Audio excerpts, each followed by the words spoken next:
Presidents of Harvard, MIT, and UPenn facing pointed questions from Republican lawmakers about raging anti-Semitism on campus and what they are doing to fight the growing harassment, intimidation, and attacks that are making Jewish students feel unsafe and unwelcome. Jim Gash is the president of Pepperdine University, joins us from a beautiful location overlooking the Pacific Ocean there on the coast of California. Jim, thank you very much for being with us. Just want to recap a little bit of the hearing. Thanks, Sean. Just want to recap a little bit of the hearing yesterday. It was Claudine Gay from Harvard, Liz McGill from UPenn, and Sally Kornbluth from MIT provided some pointed moments, one of which is here. Listen to this. Do you believe that type of hateful speech is contrary to Harvard's code of conduct, or is it allowed at Harvard? It is at odds with the values of Harvard. Can you not say here that it is against the code of conduct at Harvard? We embrace a commitment to free expression, even of views that are objectionable, offensive, hateful. President Gash, why is it so difficult for these leaders of these prestigious universities to just condemn hate speech? Well, thanks, Sean, for that question. What I would say is it's hard for them to say what they want to say because the values that they espouse as an institution. At Pepperdine, we're talking about faith and freedom and self-governance. And of course, free speech is an important part of enlightened self-governance.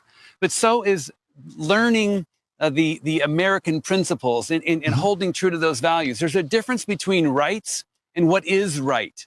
What we're trying to teach our students here at Pepperdine is what is right. And so that's not the case with all institutions around the country.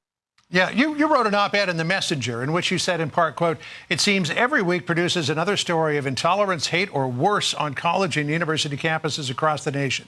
As society rightfully expresses concern about students engaged in such behavior, it is past time for higher education administrators to take on their responsibility to cultivate academic communities that embody America's founding virtues." But what are those founding virtues to you, and how do you apply them at Pepperdine?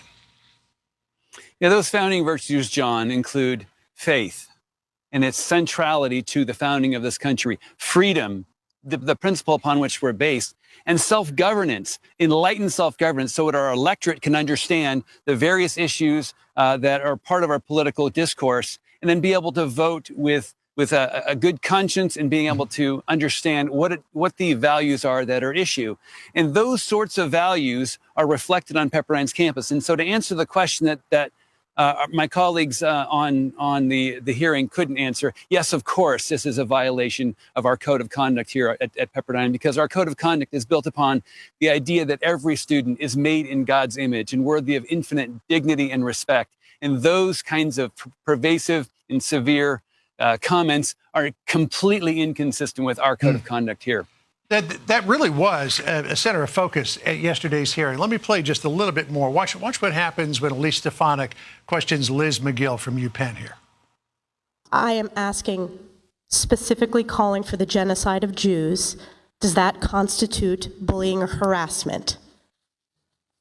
If it is directed and severe or pervasive, it is harassment. So the answer is yes. It is a context-dependent decision, Congresswoman. It's a context-dependent decision. That's your testimony today. Calling for the genocide of Jews is depending upon the context. So Elon Musk saw that and posted this on X. He said, "Let me help them out here. Calling for the genocide, in brackets, death of anyone obviously constitutes harassment." You know, the Me Too phrase is being updated. It's Me Too unless you're a Jew. People look at this, President Gash, and they just say, wait a second. You go out of your way, you bend over backwards to create safe spaces and to make sure that students of all colors and races are comfortable on your campuses, unless they're Jewish.